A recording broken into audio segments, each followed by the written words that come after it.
tal? Bienvenidos a una edición más de Una Mirada, el programa de la Universidad Nacional y del CINAR S.A. Mi nombre es Maribel Quiroz Jara y en esta oportunidad le vamos a dar una mirada a un tema muy importante en tiempos de COVID-19, el tema de la educación en el marco de la pandemia, porque en definitiva ha significado un reto para todos y todas, para el Estado, para los diferentes centros educativos, para las familias y hasta para los mismos niños, niñas y adolescentes que pues han tenido que enfrentar prácticamente de la noche a la mañana una nueva forma de educarse. Y para hablar de este tema nos acompaña en esta oportunidad el señor Pablo Chaverri Chávez, quien es trabajador social y máster en ciencias cognitivas con énfasis en cognición social del INEINA de la Universidad Nacional. Bienvenido, Pablo, una vez más a Una Mirada. Gracias por estar con nosotros. Muchas gracias por la invitación, como siempre. Un tema del que probablemente no vamos a terminar de hablar en mucho tiempo porque al llegar, ¿verdad?, el virus SARS-CoV-2 a Costa Rica y empezar a aparecer los casos de la enfermedad del COVID-19 en el país, uno de los primeros sectores que se vio afectado pues fue el sector educativo, por el evidente riesgo que involucra pues tener a nuestros niños, niñas y adolescentes en los centros educativos en el marco de la epidemia. Realmente una situación que, como se ha dicho en múltiples áreas, nos desnudó como país en múltiples sentidos y en el tema educativo con mucha fuerza. Así es. Costa Rica, si bien es cierto, hizo avances muy importantes en educación que tienen sus raíces a finales del siglo XIX. Enfrenta un problema muy serio de desigualdad social y educativa que están correlacionadas, ¿verdad? En un estudio que hicimos a través del proyecto Perfiles, adscrito al INEINA, encontramos que hay una fuerte y sistemática correlación entre los resultados que los estudiantes obtienen en sus calificaciones en los exámenes de bachillerato y el índice de desarrollo social de su distrito, lo cual a su vez correlaciona con la investigación reciente sobre neurociencia de la pobreza y la desigualdad social, que viene mostrando cómo las personas que viven en los estratos más bajos cuentan con menos oportunidades, con menos condiciones materiales, con más carencias, y esto afecta su desarrollo psicológico, cognitivo, emocional, y esto repercute a nivel educativo. Entonces ya teníamos una situación de profunda desigualdad educativa y al sobrevenir la situación de la pandemia, como usted indicaba, lo que ha ocurrido es una tendencia a ensancharse más esa brecha de una generación que ya de por sí traía muchas carencias educativas. Entonces, ciertamente la situación es muy preocupante porque, como lo revelan estudios recientes de varias fuentes, tenemos todavía un cuerpo docente que está poco capacitado para la educación virtual o a distancia necesaria en estas circunstancias, al mismo tiempo que tenemos todavía desigualdades que se reflejan también a nivel de brecha digital, es decir, no todo mundo tiene la misma conectividad a Internet ni los mismos niveles de alfabetización digital. ¿Esto qué quiere decir?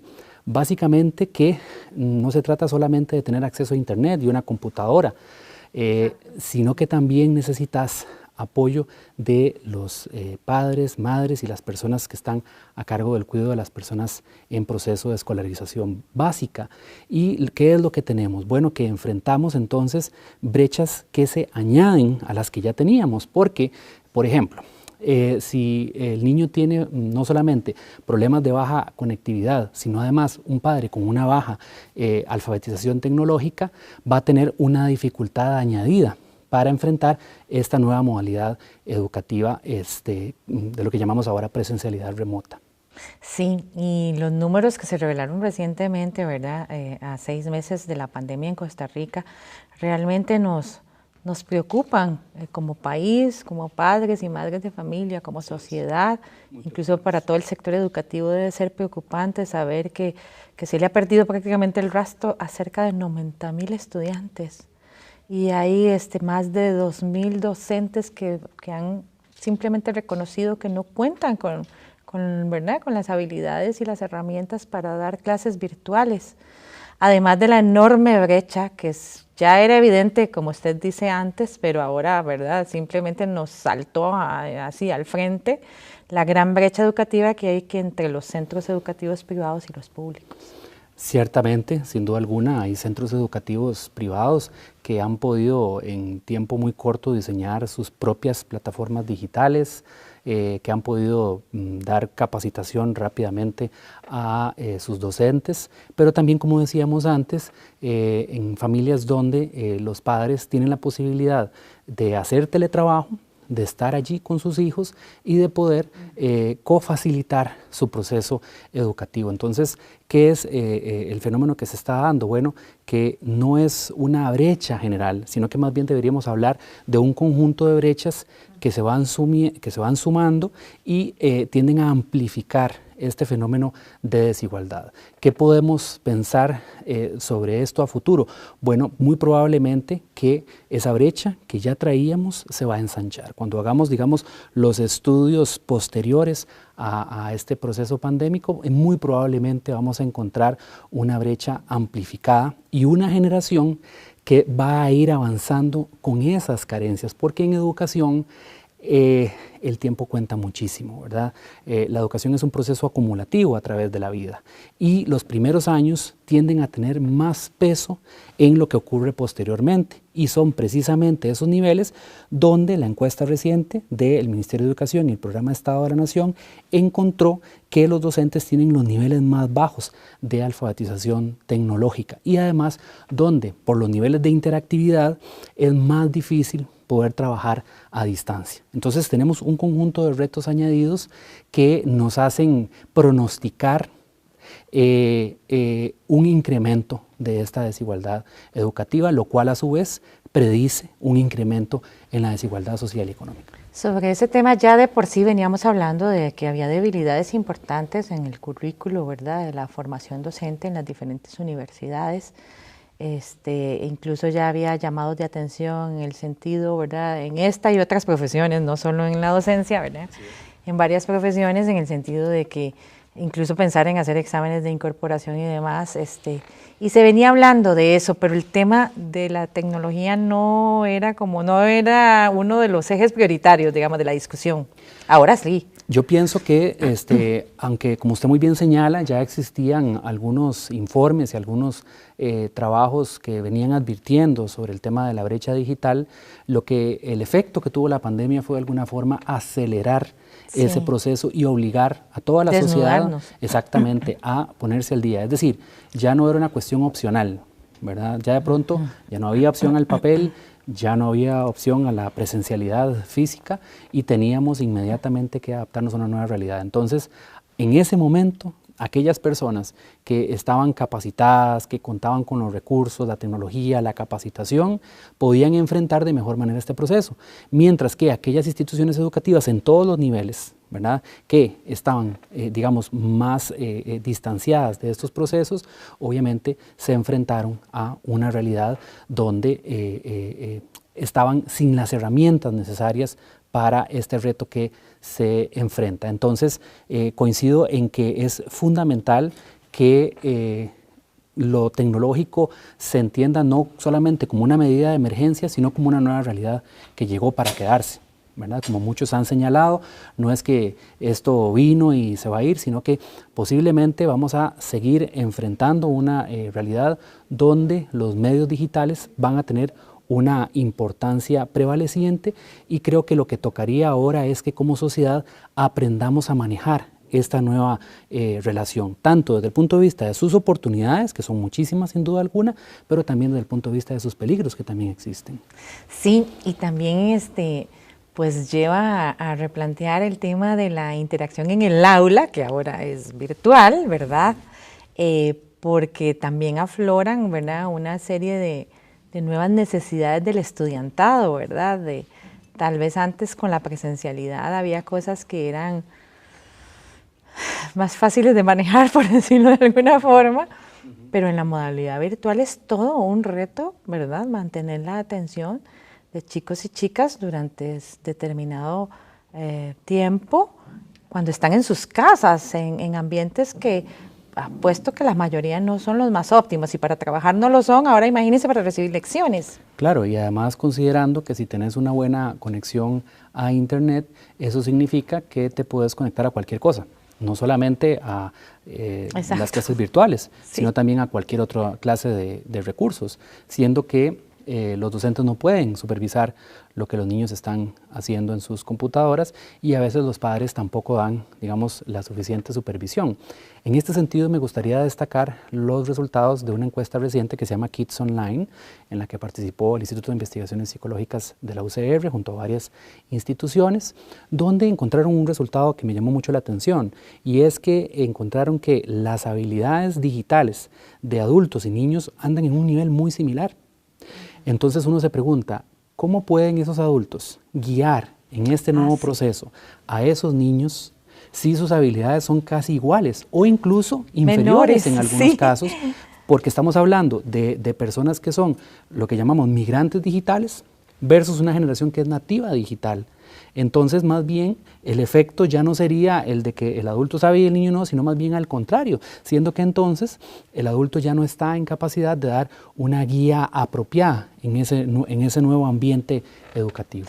Y el estrés que debe significar para el personal docente tener que enfrentar esta situación, ¿verdad? Ya de por sí es una profesión difícil, dura, conlleva mucho trabajo en el aula y fuera de ella, y además ahora tener el estrés, ¿verdad?, adicional, no solo el estrés de la pandemia, sino, ¿verdad?, de enfrentar una nueva dinámica de trabajo en la que tenés que estar al nivel de esos chicos y chicas que son nativos digitales. Así es, esto es un fenómeno súper interesante porque yo creo que esto ha dado también la oportunidad para que muchos papás y mamás y encargados de cuidado de educación se den cuenta de lo que usted acaba de señalar, lo difícil que es el trabajo educativo, lo complicado que es el trabajo educativo, porque para muchos de estos padres el mensaje yo creo que sería, bueno, si para usted es difícil con 2 o tal vez 3 niños en su casa tratar de guiar ese proceso educativo, ahora imagínese con 20, 25, 30 o más niños en un aula. Imagínense cuánto más difícil puede ser ese proceso. Entonces, yo creo que también esto debe ser un llamado en el sentido de decir, ok, si queremos enfrentar los retos del siglo XXI exitosamente, tenemos que tomar la educación con muchísima más seriedad. ¿Por qué? Porque culturalmente en Costa Rica durante mucho tiempo se tomó la educación como una carrera, digamos, de segunda importancia, como una carrera a la que vas si no querés esforzarte mucho, y una serie de estereotipos que son sumamente dañinos, ¿verdad? Y es bien interesante porque cuando se va a otros países de alto desempeño, ¿verdad?, muy conocidos como el caso finlandés, el caso de Corea del Sur y otros países, la cultura es muy diferente, ¿verdad? Porque cuando tenemos un chico muy talentoso, a ese chico pueden venir y decirle, mira, qué inteligente que sos, ¿por qué no estudias educación? ¿Verdad? Y yo he escuchado comentarios de gente que cuando un chico por su vocación dice que quiere ser docente, hay gente que se asusta y en su propia familia le dicen, mira, ¿cómo se te ocurre? ¿Qué vas a hacer vos?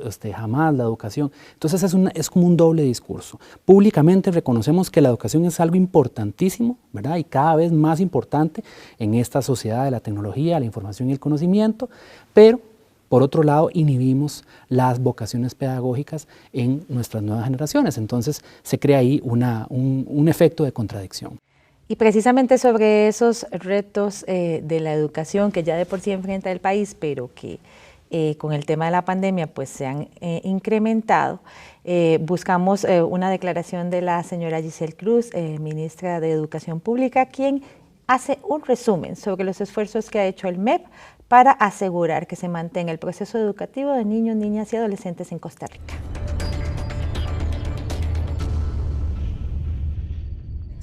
Trabajamos creativamente para aplicar la educación a distancia.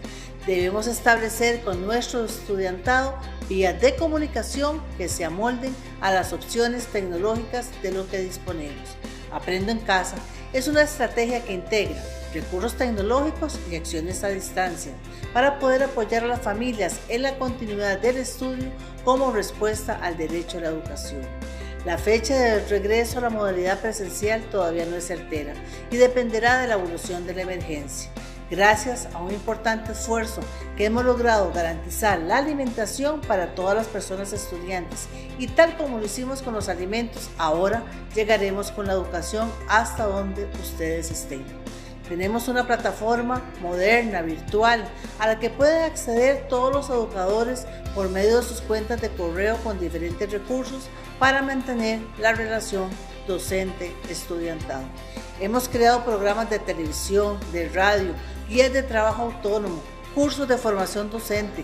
Tenemos la plataforma abierta del CONED, recursos interactivos en línea, iniciativas docentes y de familias que enriquecen nuestro trabajo, planes de lectura y mucho apoyo para superar esta difícil situación que nos tocó enfrentar.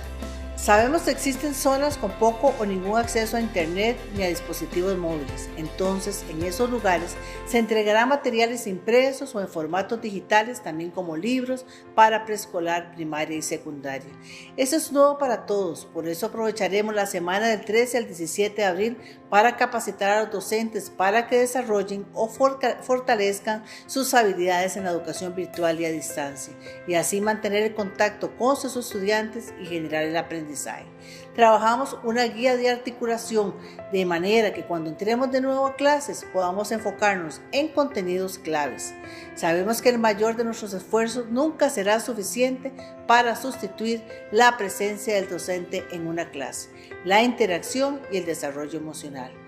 La vocación de los docentes, siempre demostrada, sabrá sobreponerse a la adversidad para dar lo mejor de sí mismos y comunicarse con sus estudiantes y brindarles el apoyo. Es claro que estamos trabajando en un contexto inédito, en el que no se puede tener la pretensión de llevar literalmente el aula a la casa. Depende de todos nosotros dar la guía, los docentes ofrecer además de sus conocimientos su apoyo emocional y social, y las familias ser soporte para que las personas estudiantes no pierdan el interés en aprender independientemente de las circunstancias. El mensaje más importante en estos momentos es la necesidad de superar esta pandemia cuidando nuestra salud y cuidarla porque tenemos la esperanza de salir de ella sin haber perdido la oportunidad de seguir educándonos ni la alegría que da aprender siempre cosas nuevas.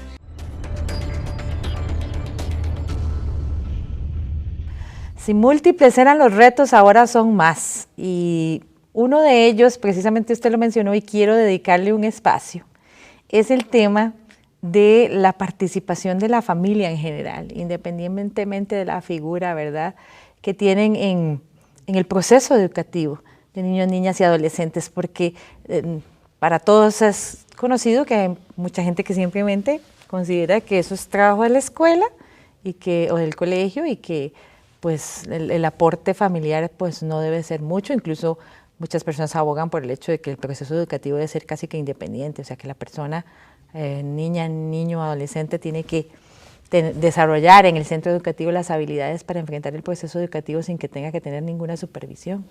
Así es, creo que se comete un error gravísimo cuando las familias creen que la educación es algo que yo simplemente delego en un centro educativo y le doy la espalda.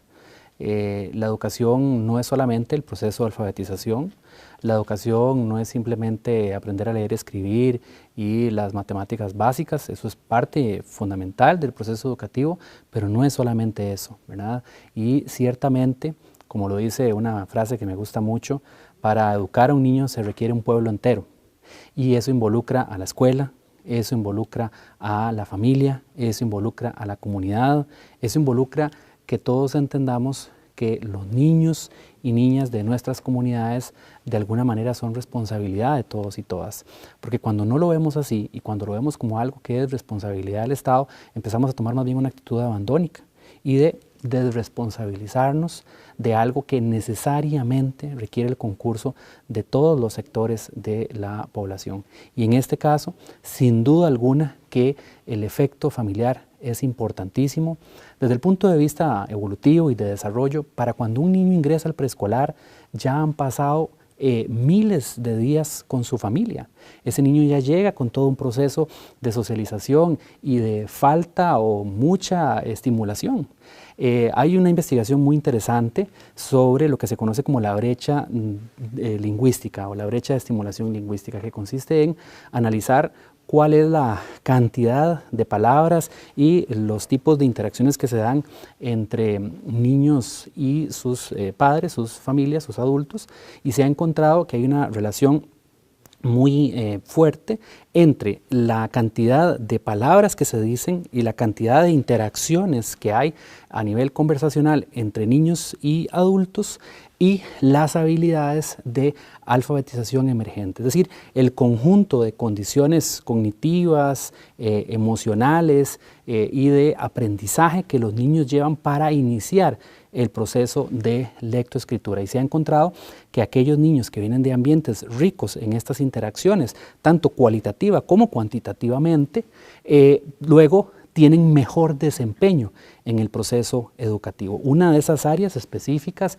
que ha encontrado tener un poder significativo es lo que se conoce como la lectura compartida, la antigua práctica de leer cuentos de forma compartida adulto-niño. Se ha encontrado unas correlaciones importantes, ¿verdad?, entre esta práctica, digamos, su costumbre, ¿verdad?, y luego el proceso de alfabetización emergente.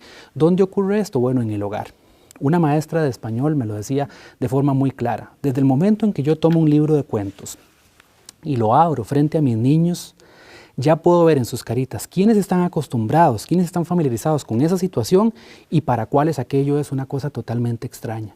Me ven a los ojos, se quedan esperando, hacen este gesto, están dispuestos a aquello porque saben de qué se trata, mientras hay otros que siguen jugando y no sé qué, porque no saben de qué se trata esto. Entonces, ciertamente, ya lo decíamos antes, las pantallas y la tecnología son un recurso muy valioso, pero no deben quitarnos jamás la interacción cara a cara, la interacción persona a persona sin ese tipo de mediación. Entonces creo que deberíamos avanzar a que en los hogares se logre una regulación entre los tiempos mediatizados tecnológicamente y aquellos donde guardamos estos aparatos y decimos, ahora vamos a conversar, vamos a dialogar sin ninguna interrupción tecnológica.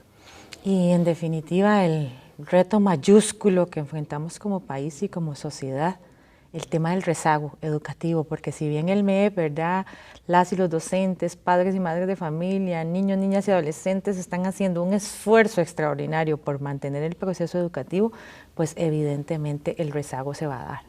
El rezago yo creo que ya venía y que va a aumentar. Exacto. Creo que hay algunos datos interesantísimos que revela esta encuesta reciente del Programa Estado de la Nación y del MEP.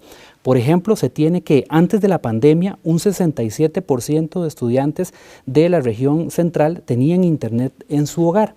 Pero ojo, esto descendía a un 40% en las zonas periféricas, ¿verdad? Y la falta de conexión total ascendía a un 10%. Entonces veamos qué interesante. Ya teníamos una brecha entre la región central y las regiones periféricas, pero al añadirse el factor tecnológico, esa brecha se amplifica, porque tenemos que la conectividad es mayor hacia el centro y menor en las zonas periféricas, precisamente las que más están necesitando, porque además, recordemos, son las que tienen mayor distancia en kilómetros con respecto a sus centros educativos. Entonces, sin duda alguna, estamos ante una situación que, más allá de los datos con los que contamos en este momento, vamos a tener que hacer un recuento al finalizar la pandemia, porque es muy posible que el abandono educativo aumente significativamente. Sí, y me imagino que tendremos que hacer algún tipo de balance al finalizar o iniciar el año entrante para un poco ver en qué punto estamos y qué cosas son urgentes de retomar. Sin duda, yo creo que el trabajo de monitoreo se vuelve cada vez más importante. La gestión educativa ya no se puede basar en ocurrencias o en modas, debe basarse en datos, debe basarse en ciencia, debe basarse en evidencia.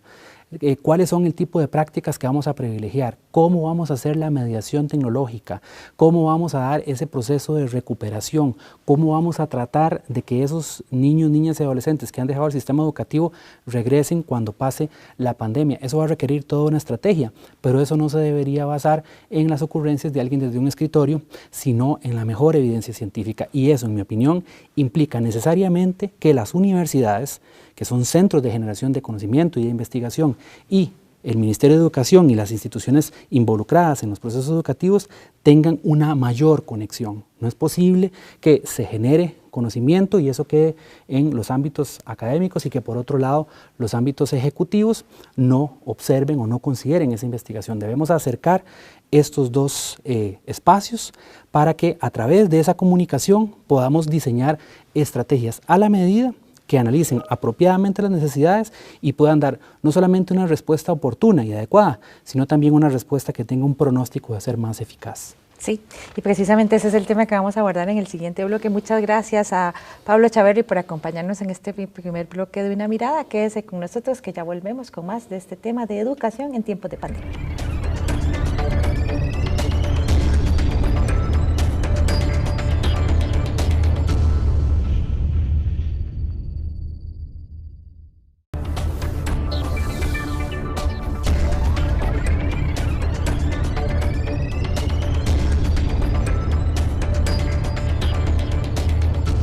Regresa usted a Una Mirada, el programa de la Universidad Nacional y el CINAR S.A. Hoy con el tema de los retos en materia educativa en el marco de la pandemia por el COVID-19. Conversamos en este bloque con el máster Francisco González Alvarado, quien es educador de profesión y además es el rector de la Universidad Nacional. Bienvenido, don Francisco, a Una Mirada. Usted ha estado muchas veces aquí, pero ahora está como el señor rector de la Universidad Nacional. Un gusto. Muchas gracias, Maribel, por el espacio y por supuesto que es un gusto nuevamente estar con ustedes en este espacio tan importante para la comunicación y de alguna manera la rendición de cuentas de nuestra universidad hacia la sociedad costarricense. Así es, ese es el espíritu del espacio, contribuir a mejorar la calidad de vida de la población en general, ¿verdad? Y por eso estamos abordando este tema, porque en el marco de la pandemia, como veíamos en el bloque anterior, en el marco de la pandemia con el COVID-19 nos desnudaron como país en muchas áreas, pero en el tema educativo fue contundente el golpe, en el sentido de hacer más evidente cosas que ya sabíamos en materia de desigualdad y de inequidad y de múltiples diferencias que hay en nuestro sector, que afectan tanto a la parte docente como, ¿verdad?, niños, niñas y adolescentes, y también en la parte familiar. Al cerrar el programa anterior se hacía un llamado al papel fundamental que jugarán las universidades, especialmente las universidades públicas, en tomar este bastión para asegurarnos que al finalizar la pandemia podamos empezar a construir ese sistema educativo fuerte que necesita el país y que nos surge tanto. Sin duda, estamos asistiendo a una época de la humanidad pues en extremo compleja.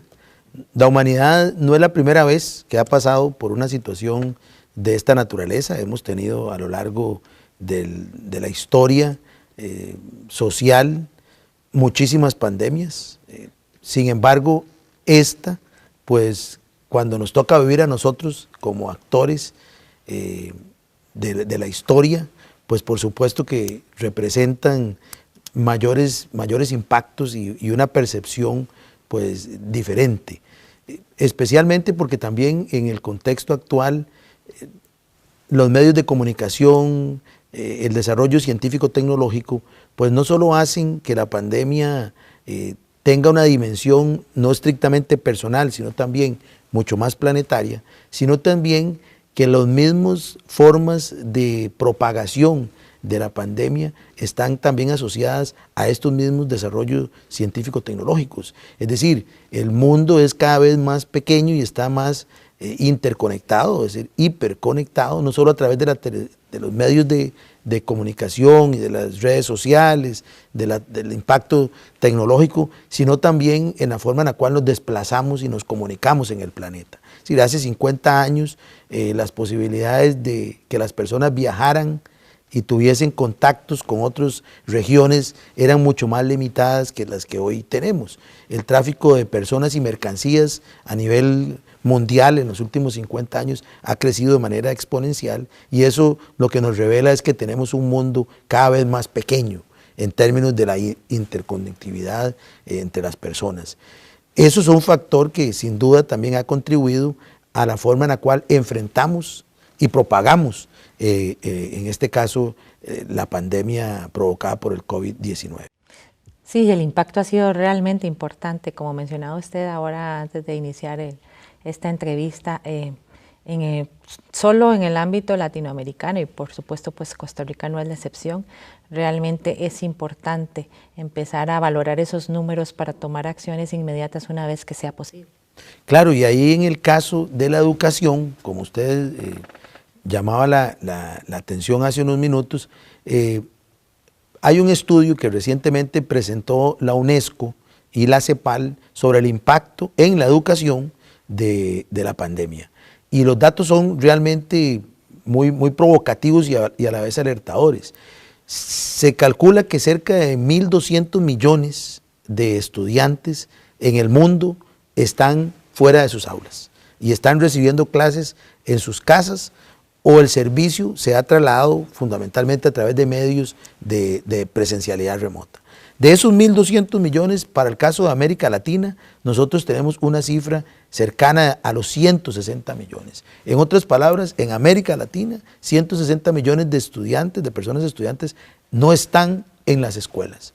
Están recibiendo el servicio educativo en sus casas. Ahora, ¿qué señala el estudio como los principales impactos en materia de la educación?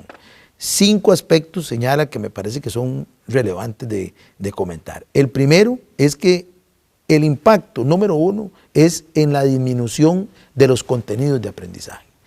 Se ha tenido que hacer esfuerzos para poder de alguna manera condensar aquellos contenidos considerados como más relevantes por los sistemas educativos. En nuestro país el Ministerio de Educación Pública lo ha hecho y estableció entonces unos contenidos básicos que los estudiantes deberían de abordar en este ciclo lectivo. El segundo impacto tiene que ver con la forma en la cual estábamos preparados los docentes para asumir los retos de la presencialidad remota. Y aquí, por supuesto, que hay también grandes vacíos. En el caso de nuestra universidad, cuando aparece la pandemia, se decide la suspensión en el primer ciclo y hay un espacio que a mí me parece muy prudente que se generó para que todos los docentes pudiésemos, y yo en ese momento era también académico de la Escuela de Educología, y tuvimos que asumir los retos de transformar nuestros planes de estudios. Pero no estábamos 100% preparados para migrar un curso que en su mayoría era presencial a trasladarlo al tema de la presencialidad remota. Entonces hay una realidad donde reveló que algunos podíamos estar más adelantados que otros y que otras. El tercer aspecto que es también importante de revisar es cómo la pandemia a través de la presencialidad remota también revela y acentúa las brechas existentes en materia digital. Entonces reconocemos que algunas instancias y algunas personas pues van a tener más o menor o mayor oportunidad o menor oportunidad de poder accesar a los medios digitales. Entonces ahí también encontramos un impacto, y en el caso de Costa Rica pues ya los datos del Ministerio de Educación Pública son realmente alarmantes y nos dicen cómo un grueso importante de la población está en lo que ellos llaman el escenario 3 y 4. Es decir, personas que pueden tener acceso con un teléfono celular a unos datos, pero a unos datos reducidos, y personas que no están ni siquiera en ninguna vinculación con el sistema educativo. Un cuarto aspecto es que la metodología también empieza a generar, o los vacíos en la metodología del aprendizaje virtual nos empiezan a generar golpes importantes en las dinámicas de aprendizaje que permiten obtener no solamente unos contenidos, sino unas habilidades esperadas en todos los programas de estudio. Entonces ahí viene un elemento que también tenemos que revisar: cuánto nosotros estamos preparados en los sistemas educativos para capacitar de manera, digamos, más ágil, más oportuna a todas las personas docentes. Y el último aspecto que cita el estudio tiene que ver con la evaluación. En otras palabras, cómo los sistemas educativos, pues también hacer las transformaciones de la presencialidad a una presencialidad remota, pues tampoco teníamos los mecanismos idóneos para generar procesos de evaluación que realmente permitieran asegurar cierta calidad en el proceso de enseñanza-aprendizaje. Todos estos aspectos y muchos otros más involucran grandes retos para la sociedad, y las universidades, en especial las universidades públicas, pues tienen pues todo el potencial para retomarlos y generar tanto el conocimiento como los cambios curriculares necesarios para que nuestras las actuales generaciones y futuras generaciones docentes pues puedan enfrentar situaciones como esta de una mejor manera. Claro, por ejemplo, en nuestro caso, de la Universidad Nacional, yo quisiera citar algunos ejemplos de cómo le pudimos hacer frente internamente y cómo también ahora estaríamos en condiciones de aportar al desarrollo social del país. Primero, si no hubiésemos tenido la inversión en materia tecnológica, realmente nos hubiese sido mucho más difícil enfrentar el tema de la pandemia. Es decir, si no hubiésemos invertido en aula virtual, por ejemplo, en plataformas digitales e inclusive en capacitación, nos hubiera tocado más duro recuperar ese terreno que ya es complejo. Sin embargo, teníamos inversiones que nos posibilitaron hacer esto. Y como resultado, yo quisiera citar dos datos importantes de nuestra universidad. Una es que para el segundo ciclo logramos que el 100% de los cursos fueran migrados a la presencialidad remota. Eso ya es un avance realmente importante que nos dice la Universidad Nacional continuó con el servicio educativo en este contexto. Y el segundo, y ese todavía el que nos debe llenar de mucha motivación, es que aumentamos la cantidad de estudiantes entre el primero y el segundo ciclo, en más o cerca de 800 estudiantes. ¿Qué significa eso y cómo debemos interpretar nosotros ese dato cuando lo comparamos con el 2018 y el 2019? Bueno, lo comparamos y a mí me parece que parte de las razones son las siguientes. Una es que los profesores y profesoras logramos atender el servicio educativo, hicimos esfuerzos porque los estudiantes no abandonaran los cursos. Segundo, el sistema de becas actuó. Vida Estudiantil desarrolló mecanismos desde el primer ciclo que permitiera apoyar a personas en condiciones de mayor vulnerabilidad, con tablets, con conectividad, con chips. Y en tercer lugar, creo yo que es el que también nos debe llamar mucho la atención, es que las personas estudiantes reconocieron una oportunidad diferente de aprendizaje, más flexible, una oportunidad más cercana a sus necesidades, sin necesidad de transporte, sin necesidad de horarios complicados. Eso también nosotros tenemos que retomarlo como un reto importante que nos augura que tenemos que hacer revisiones curriculares profundas en toda la oferta académica que tenemos en la Universidad Nacional. Sí, siguiendo sobre estos aportes, la Universidad Nacional también ha hecho otra infinidad de acciones de las cuales conversamos con Marianela Rojas, la rectora adjunta, y con Alejandra Gamboa, vicerrectora de Vida Estudiantil de la UNA, quienes nos cuentan qué ha hecho esta universidad pública para enfrentar la crisis por el COVID-19 de la mejor manera. Las estrategias de conectividad que está realizando la Universidad Nacional para este segundo ciclo son en varias vías. Lo primero es que el Consejo Académico de la Universidad Nacional ha solicitado que aquellos recursos que debido a la pandemia no se están utilizando en otras actividades dentro de la Universidad Nacional puedan ser reorientados precisamente para mejorar la conectividad para la población estudiantil. Esto significa que nos ha permitido poder aumentar la velocidad del acceso al Internet, pero también la accesibilidad implica que estamos procurando llegar a más estudiantes que por alguna condición en el primer ciclo no habían podido tener acceso a la conectividad. Pero también grandes esfuerzos en términos de poder proveer a la población estudiantil también de equipamiento para que puedan también tener una conectividad y que puedan recibir sus lecciones de la mejor manera efectiva. Estamos realizando importantes esfuerzos también con las facultades, centros y sedes de nuestra universidad precisamente para poder llegar en la medida de lo posible a toda la población estudiantil y que puedan contar con estos recursos ahora que inicia este segundo ciclo. Esto es un gran esfuerzo institucional del cual nos sentimos sumamente orgullosos sobre todo el trabajo que ha estado haciendo la Vicerrectoría de Vida Estudiantil para poder abordar este tema con la mayor integralidad posible. Durante este segundo ciclo, el servicio de conectividad de Internet está permitiendo democratizar el acceso. En este momento, 32% de la población estudiantil está siendo beneficiada con las tarjetas SIM tanto que se entregaron en el primer ciclo y que fueron activadas para este segundo, y una adición más que conforman el 32% de beneficiarios estudiantiles. Ese 32% equivalen a 5.000 estudiantes que por su situación socioeconómica, que están en pobreza extrema, en pobreza, o que necesitan algún beneficio por un cambio de situación económica producto de la pandemia, están siendo beneficiados con esta alternativa que la Universidad Nacional ha promovido a través del CONSACA, del Consejo Académico, quien reorientó presupuesto para este destino. Y así también, gracias a otros fondos, vamos a poder seguir beneficiando a la población con este tipo de servicios, pensando en el tercer ciclo, es decir, en verano. Bueno, para mí es muy importante porque demuestra que la universidad apoya a todos sus estudiantes en diferentes circunstancias, y la verdad me siento orgullosa y me va a facilitar mucho en el estudio porque no contaba con acceso a internet hasta hace poco.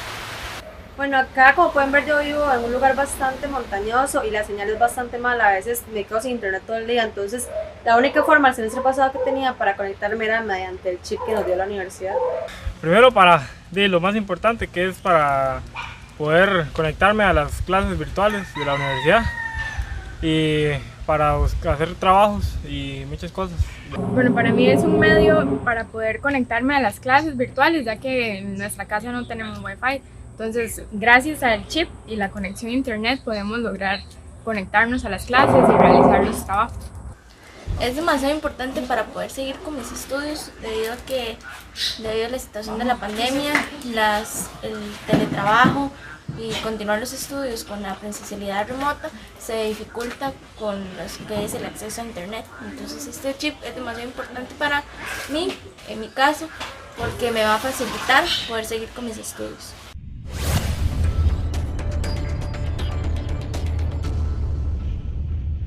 Muy importantes estas acciones desarrolladas por la Universidad Nacional y como han hecho las otras universidades públicas por atender esta situación, porque en definitiva lo principal, como usted mencionó anteriormente y quiero retomarlo, es garantizar que el proceso educativo en el ámbito universitario se mantenga y que las y los estudiantes puedan seguir accediendo al conocimiento a pesar de los grandes retos que significó sobre todo para la parte docente. Claro, yo quisiera ahora, doña Maribel, también comentarles algunas acciones que hemos hecho hacia afuera de la sociedad como corresponde a una universidad pública.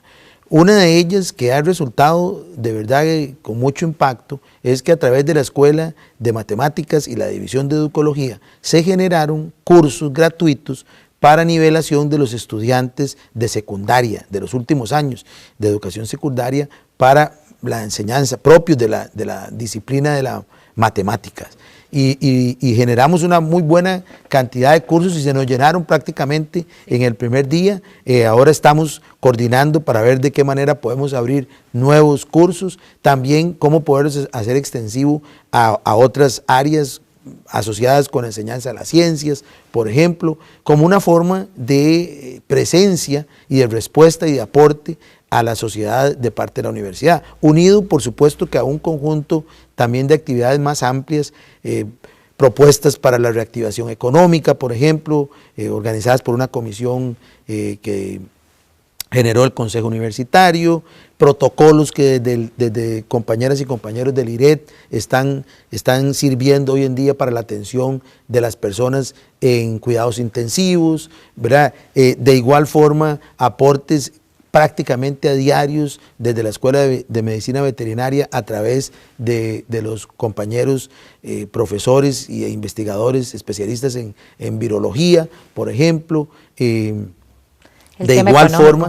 igual forma también aportes en todo lo que es la evolución y el comportamiento de la pandemia en los medios de comunicación de parte de la maestría en epidemiología, por ejemplo, que también nosotros tenemos.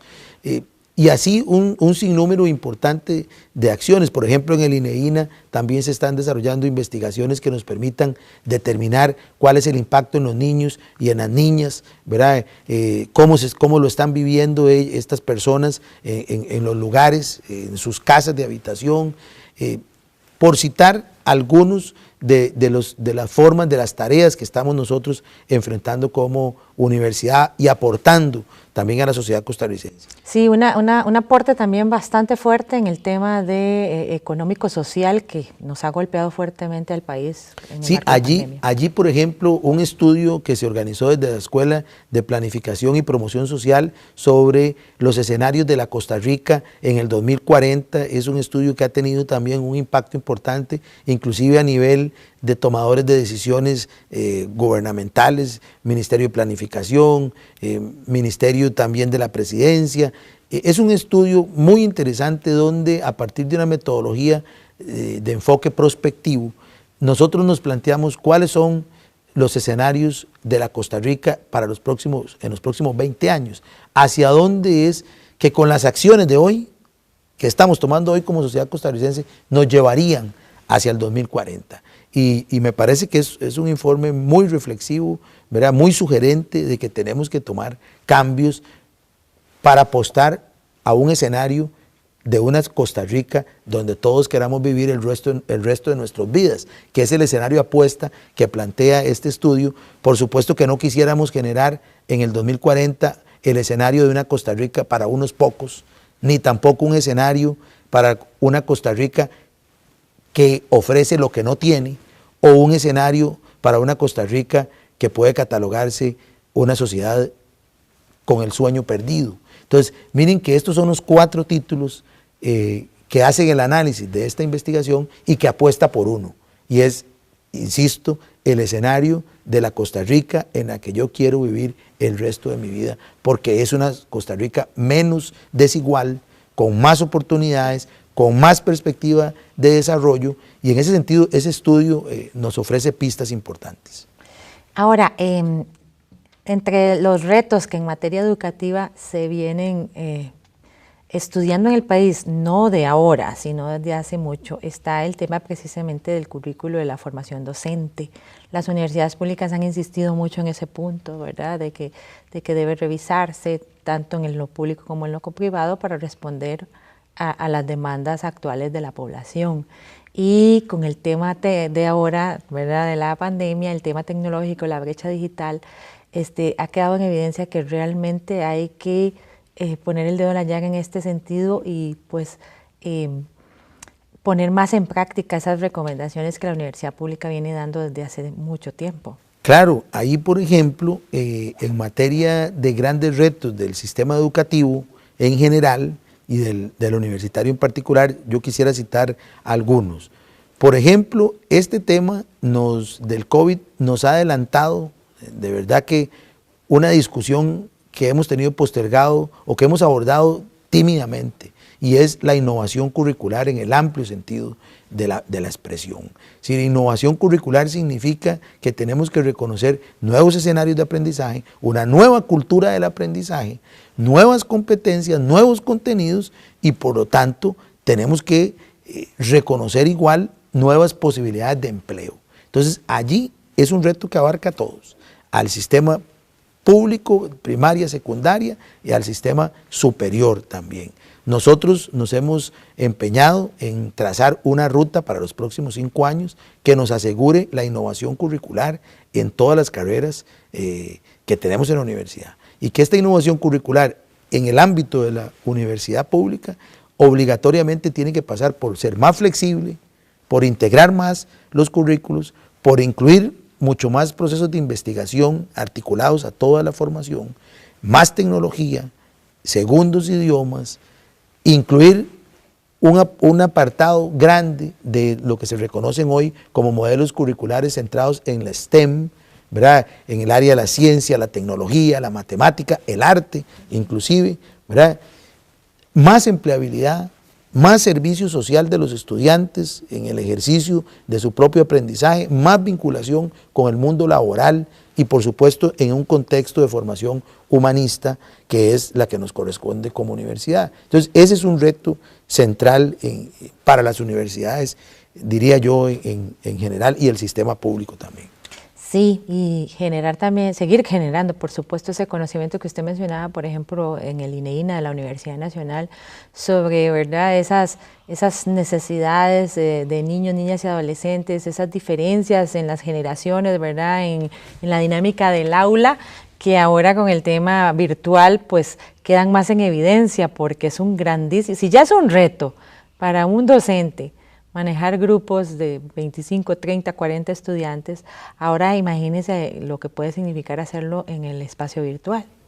Sin duda, por eso también el otro gran reto es que nosotros, la OIT plantea de manera muy interesante, no es nuevo, ya desde hace algunos años, un concepto que a mí me parece que es vital, y es el entornos de trabajo, entornos de aprendizaje, de trabajo, sostenibles y decentes y sostenibles, y parten de una premisa, y es que en las instituciones todas las personas funcionarias debemos de reconocer, y la institución en primera instancia, que debemos aprender a lo largo de todo el ciclo de nuestra vida laboral. Es decir, todas y todos los funcionarios académicos, administrativos, debemos de partir de esa premisa. ¿Por qué? Porque hoy la obsolescencia de los contenidos y sobre todo la forma en la cual se transmiten y el impacto de la revolución 4.0, de la automatización, nos obliga a reconocer esta dinámica mucho más cambiante en los entornos laborales. Y ahí entonces requerimos tener muy claro que el aprendizaje y el ejercicio de nuestra profesión van a lo largo de toda nuestra vida laboral. Siendo ya fundamental, pero ahora definitivamente imprescindible, el papel de la universidad pública será muy importante en la generación de ese conocimiento para fortalecer el sistema educativo público de cara a la era pospandemia. Claro, yo creería que en los albores de esta pandemia, que uno podría decir, por supuesto que ese no es mi campo, pero utilizando pues las fuentes informativas y fuentes de cierto nivel de rigurosidad y evidencia científica, podría uno decir que estamos como a la mitad del proceso de la pandemia. Pero este es el proceso, es donde debemos de empezar a escribir cómo es que vamos a nosotros a reflexionar sobre nuestro paso por la pandemia. Es decir, eso es un ejercicio importante. ¿Cómo desde la universidad vamos a empezar a escribir cómo vamos a salir de esta pandemia? ¿Qué es lo que estamos haciendo para salir? ¿Y cuál va a ser nuestros nuevos aportes? Reconociendo que no podemos echar marcha atrás aun cuando ya no tengamos COVID, porque los impactos que hemos tenido nos obligan a hacer esas revisiones profundas. Es decir, no podría imaginar, por ejemplo, el volver sin reconocer la importancia del teletrabajo, por ejemplo, y de profundizar en el teletrabajo y en estas dinámicas que nos permitan pues ser mucho más eficientes, que nos permitan tener una cobertura mayor y que nos permitan tener más presencia y aporte en la sociedad costarricense. Sí, tomar esas acciones para construir esa Costa Rica que todos soñamos y que todos nos merecemos. Muchísimas gracias a don Francisco González, rector de la Universidad Nacional, por acompañarnos en este programa Una Mirada. Les invitamos a ustedes a buscar más información en la plataforma de divulgación de la Universidad Nacional, www.unacomunica.una.ac.cr, donde podrá conocer más sobre estos y otros temas. Muchas gracias por acompañarnos aquí en Una Mirada. Les esperamos la próxima semana con más. Hasta pronto.